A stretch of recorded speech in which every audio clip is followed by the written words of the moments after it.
When a game gets announced, your first feeling is, okay, are people going to like this? Are people going to get excited about this? You've got a secret.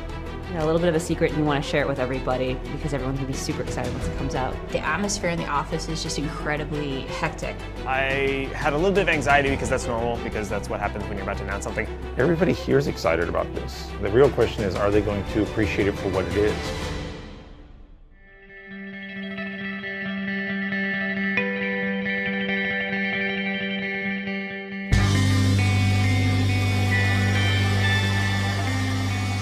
The things that we think about and get really anxious about in the continuation of, you know, such a big franchise like Borderlands is always are we providing something in the game that fans are going to react to and want? Sometimes I'm a little nervous that people will look at this and say, why isn't it Borderlands 3?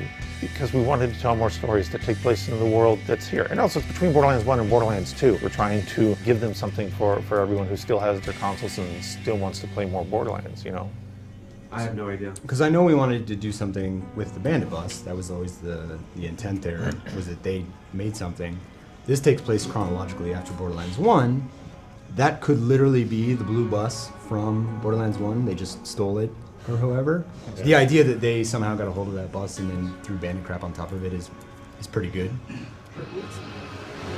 The idea for the pre-sequel basically came about where Randy Pitchford worked something out with 2K where we wanted to make another Borderlands game, but also wanted to be able to work with 2K Australia to make it, basically, something that we wouldn't make entirely internally. They finished up BioShock Infinite, and they had some bandwidth. They wanted to know what their next big adventure was. We felt like there was just a lot more that we could be doing in the Borderlands universe, and the idea of another standalone experience had come up. It really came from a sort of mutual momentum to the logical place of what can we do that would be fun and cool, tell a cool story, and let us work with these really great guys in Australia.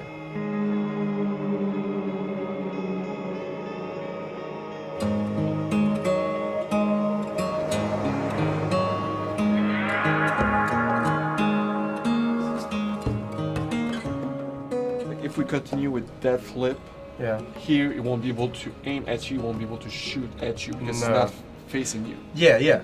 Well, that's fine though, because that was the original problem that we were having. If we tried to turn him around, he would wig out of it. The AI component only supports 3. That's so what I start, thought. a loop, and an end.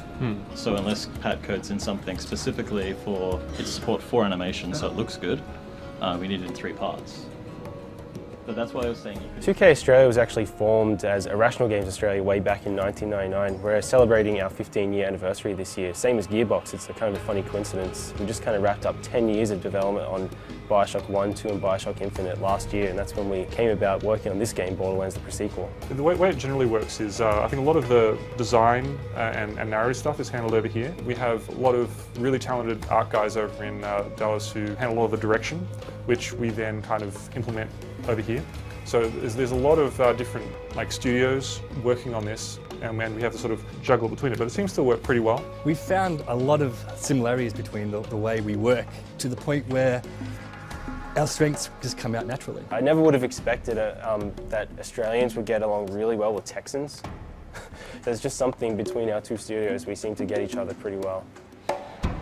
It's very important that we reach our goals every week, because at this point there's nothing that we can say, oh, well, we keep it for later, we'll see that later, because there won't be any later. If there's a time in the project where everybody needs to give everything, it's right now.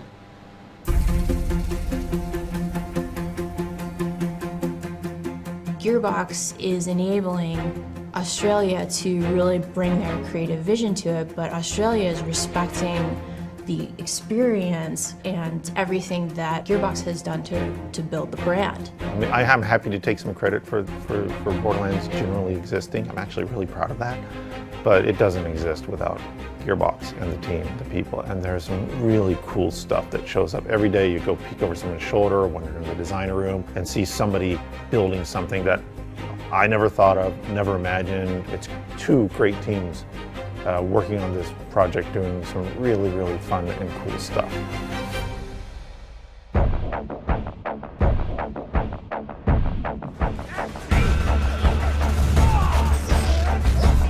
Between Between Borderlands 1 and Borderlands 2, we have this really interesting story that we've never told. There are a couple of quests in this game that are just ridiculous. In Borderlands 1, the moon is a solid piece of rock. In Borderlands 2, it's all cracked and damaged. There's a space station up there, and Handsome Jack is taking charge. It's fun delving into his character and getting to see another side of Jack and understand his story. I'm super stoked to bring that story to the players.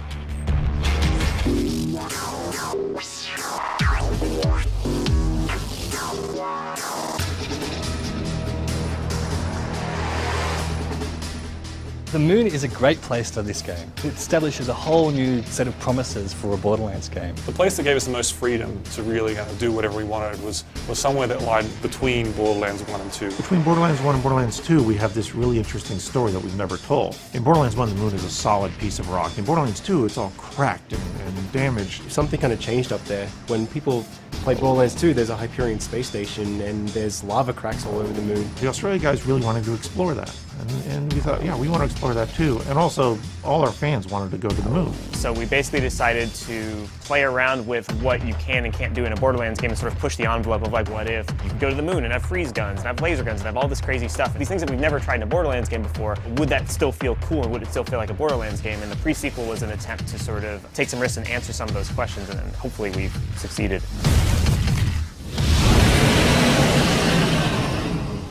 Yeah, because I did notice in my testing as well that if you like blood rushed up at a guy with a jetpack or something and you missed because he moved out of the way, you can get some serious height, which is very fun, but maybe the art guys will kill us if we let play. Even before we started working on Borderlands, as we saw message boards and everything, like people wanted to go to the moon. That was our very first goal in this game. It opened this massive wealth of opportunities of us to kind of change up the gameplay. It's the same Borderlands gameplay they really, really like, with some new twists that actually change the game more than you would think. Yeah, you can jump really high, you can use the oxygen for jetpacks, you can use laser weapons for the first time in a Borderlands game.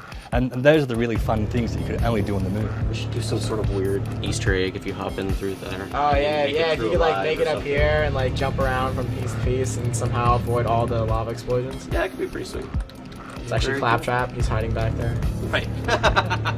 The low gravity feels completely different. It adds this completely new dimension to the gameplay and it changes up the combat spaces. It's giving our level designers this freedom to kind of go crazy from their imagination. We didn't want to just kind of have like, you know, floaty jumps and then have people like stuck in the air for ages and things like that. And we did like a playground early on to try and work out how we make gravity a really interesting and fun dynamic, and looking at creating levels with a lot of verticality and a lot of platforms that were high up. And after our initial kind of experiments, we just kind of settled on something which actually turned out to be really fun.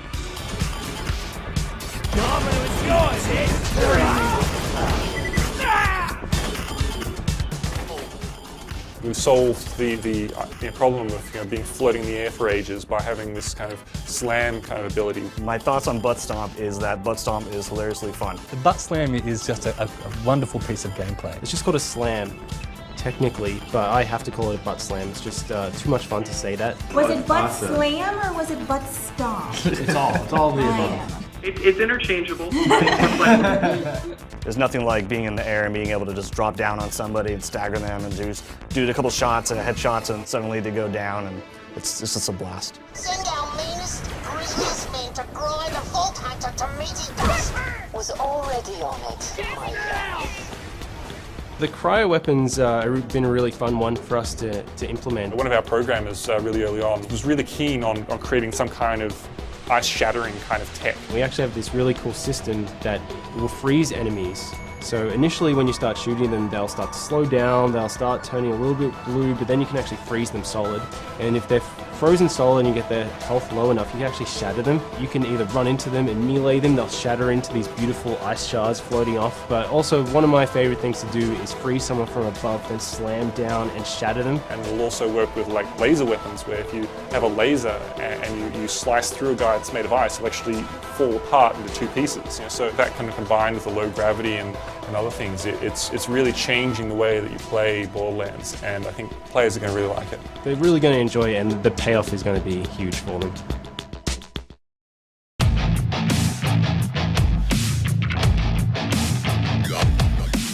Well, you become one of the Vault Hunters, one of the heroes that's sort of working with Handsome Jack during his rise to power. Everybody loved Nisha. She was this character that we all regret killing off. Spoiler. She's worse than Handsome Jack in many ways. Like, she just enjoys strangling puppies. Claptrap's a little bit of, a little bit incompetent. He's a little bit of unpredictable. His action skill is lunacy. Oh, cool. Athena. She was this badass warrior type. What if we played as her? So it's a really interesting timeline, and it's really fun, and it's really eye-opening.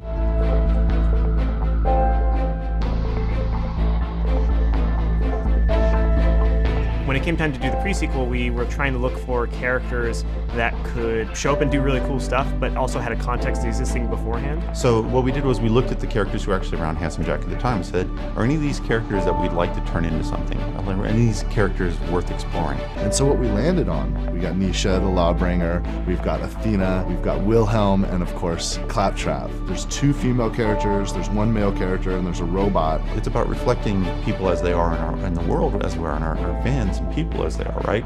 Initially, when we built this universe, said it's going to be diverse, it's going to be interesting, and it's going to be culturally diverse, because culture is something we adore.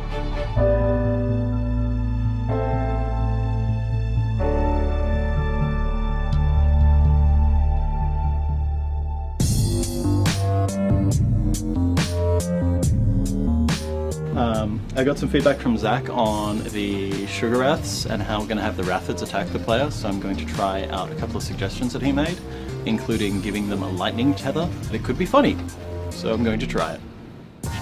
Well, you become one of the Vault Hunters, one of the heroes that's sort of working with Handsome Jack during his rise to power. And his closest lieutenants, it was very clear in Borderlands 2, were Wilhelm and Nisha. Now, Wilhelm, we know what he's going to become in Borderlands 2. Something that's really unique about him is you're actually visually changing him. You're unlocking robotic arms, robotic legs. In the pre-sequel, he starts out fully human, and as you build out his skill tree, he slowly becomes more cybernetic. And also he has his 2 support drones, which is his special ability. One of them will go out and attack, and then the other one will actually hang behind and recharge Wilhelm's shield. He's just cool, man. You feel like I'm just cool. And then we've got Nisha, who's the gunslinger. So she's like sort of Wild West. Everybody loved Nisha. She was this character that we all regret killing off. Spoiler. Yeah. So when you meet Nisha, she is a bandit that kills other bandits. She's just worse than Handsome Jack in many ways. Like, she just enjoys strangling puppies. She's actually just about the most evil character in the entirety of the Borderlands universe, and that's kind of fun. I know people have been asking, does Nisha have the whip? Well, yes, she has the whip, and it's a long-range melee attack. So Nisha's action skill is called Showdown, and it allows her to automatically aim at enemies. It gives her a bunch of buffs to a bunch of different things. And then if you iron sight and then quickly switch targets, you get that Clint Eastwood feeling of like bam, bam, bam, bam, bam, and then just sort of sheathing your gun really quickly. It's a thing that you're going to use in every single combat you get into because it's that useful. So what you're going to see here is during the action skill, any guy you shoot, the bullets will ricochet and hit multiple guys. So here's some torques. All right. So there's more guys here. So can I reset my action skill really fast? Do you have it? Oh, actually, it's going pretty quick. All right, do it. Okay, that is cool. Okay, I see the ricochet going on. Oh, that is cool. That Torque Queen did not survive that at all. Athena is a character from the General Nox DLC from Borderlands 1, the 3rd DLC. She was just a cool NPC that fought alongside you and helped you take down a bunch of bad guys. And we really wanted to explore her story and her difficulty and balance between good and evil, because she's sort of an assassin trying to find her way. Atlas is completely gone. She is out of money. She's out of food. She needs to take any job she can to get by. We also have been talking about having a character with a shield for years, but they're not as much fun to play in a video game because you're walking behind this shield moving really slow. We wanted someone who was fast and active and energetic and got into the battle. So Athena's action skill is the Kinetic Aspis shield, and it basically works where she puts it in front of her body, and any incoming damage that happens to the shield basically charges up its power. When you build that skill up, you can get to the point where you can take out 3 or 4 or 5 of those enemies with that shield, and that's just really cool to play with. Athena's a badass. I just feel like an awesome, ass-kicking superhero when I play Athena. I definitely see the disco mode. Hit it, and then basically go get close. Oh, snap. So the disco ball is just doing all the work for me. Yep, that's really cool. For the 4th character, I could tell many stories, But the truth is, Randy Pitchford, the president of this company, really wanted to play as Claptrap. Claptrap is a wild character. You know, we know Claptrap, he's been in the series forever. Claptrap is a Hyperion robot, so there's a really interesting set of narrative circumstances that allow him to actually be on Handsome Jack's team in that time between Borderlands 1 and 2. The idea is great, like, hey, wouldn't it be interesting to finally play as Claptrap?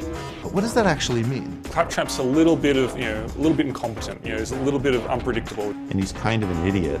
Lovable idiot, but he's kind of an idiot. I think Hyperion actually labeled it as malware at some point. His action skill is lunacy. If you don't want to be Claptrap, you definitely want him on your team, because when Claptrap uses his action skill, it affects everybody in the game.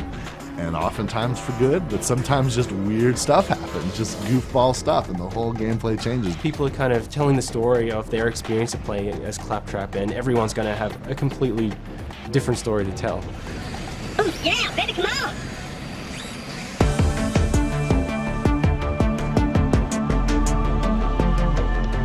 Borderlands is all about building on what's happened before to build a stronger product next time. A lot of the things that were still kind of lingering that just needed to get out of us after we'd finished Borderlands 2 were able to get into Borderlands the pre-sequel. In the weapons, it was like, okay, well, what gun fantasy are we not hitting? Because we have the Western fantasy with Jacobs, we have the, American action movie star with Torg. We want to make people feel like they're having a fresh experience. You know, it's a big game. You get your money's worth when you play a Borderlands game, and that is a thrill.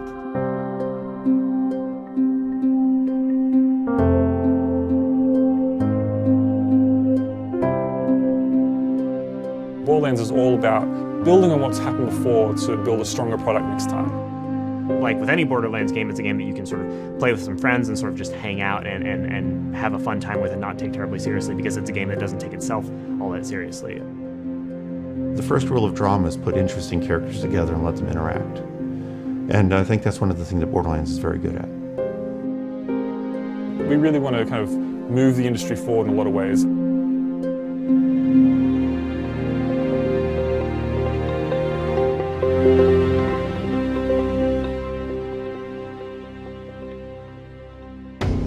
A lot of the things that were still kind of lingering that just needed to get out of us after we'd finished Borderlands 2 were able to get into Borderlands the pre-sequel. Between Borderlands 1, we just had a huge number of weapons. And when Borderlands 2 showed up, we said, okay, well, what are we going to do to keep the weapons fresh and interesting? We realized that what we needed to do was diversify them on another level. We needed to make the manufacturers more distinct. It was like, okay, well, what gun fantasy are we not hitting? We have Torg, and they're all about explosions. They're about feeling like you're Arnold Schwarzenegger in an 80s action movie. Tediore is like you're buying guns from Walmart. How can we make this the cheapest feeling gun possible? And we added the idea that when you reload it, you throw it and it explodes. Dahl is guns for the career soldier, for the mercenary who wants a really, really reliable gun that doesn't have a lot of recoil. Jacobs is basically guns for cowgirls or cowboys. Molly-1 are guns that are basically all about elemental effects. They're supposed to feel really sleek and sexy and very, very sci-fi. Vlad stayed the most pure to what it was, which is it's all about rapid fire rate, being the most, just firing a lot of bullets. We're going to have like some lean, like, Wilhelm maybe sort of more lasers, Misha maybe more kind of Jacob-style pistols, maybe some kind of benefits there, but we don't want to lock people in. We definitely want to make people feel free to use whatever weapon they feel is going to be most entertaining to use.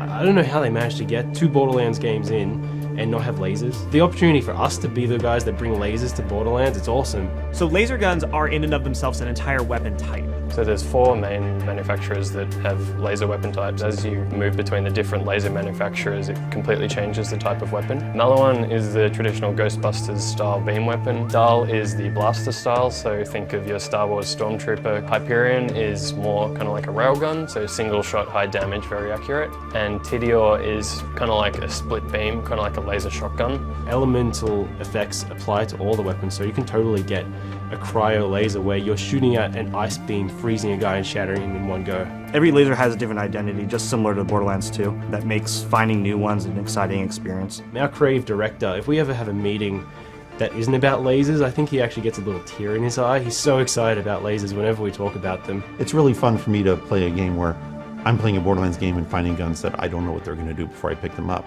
It's very entertaining. Wait, why the hell are we playing this kids game? Oh, maybe because... Shut the hell up, Morty! Fans are probably pretty knowledgeable about Borderlands and post-launch support, and this game's going to be no different. We're sort of talking a little bit about what else we could do. We want to have some more content-based DLC. We sort of want to. We're still finishing up the game, so we haven't got too deep into that. But we have had a history of supporting DLC, and I think really badass DLC. Tiny Tina really showed what you can do with a DLC pack, and we're interested to explore things like that, where we really turn things on their head and just have a lot of fun with what we can do with the DLC packs.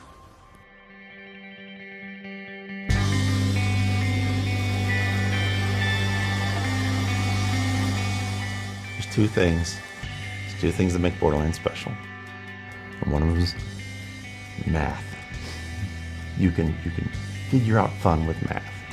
There's a lot of the design, a lot of the gameplay, a lot of what happens is understanding where the fun is in the numbers. Borderlands is a surprisingly awesome and successful franchise, and I can say that because I didn't work on the first game. I just really enjoyed it as a player. Even then, I sort of felt like there was something special here. There's something that the guys that made this game latched onto that was just smart as hell and really unpretentious. One thing I've learned in my career making video games is when you're working with a group of talented people, whatever they're most passionate about, they're going to make it great. One of the most important aspects of the development of this was to let the folks that are creating the game be part of the process. So it was really interesting collaboration. It's been interesting. This project has evolved a lot since it's originally started, and people have gotten more excited as we've seen what it's grown into. Then it's like, wow, we're making a full-on real Borderlands game, which is, to people like me who are huge fans of the franchise, it's just really exciting. It's just great to see the fruits of our labour kind of really coming together. We're just getting to the point where it's really exciting, and we just can't wait to kind of get it out there and see what the public thinks. My hope is when we've launched Borderlands the pre-sequel, that maybe between our own minds and the people now down in 2K Australia, maybe some new exciting ideas will emerge for the future. And that is thrilling. It's the passion and the craziness and the freedom of the people who work here, and letting them take this universe and make it their own, every one of them.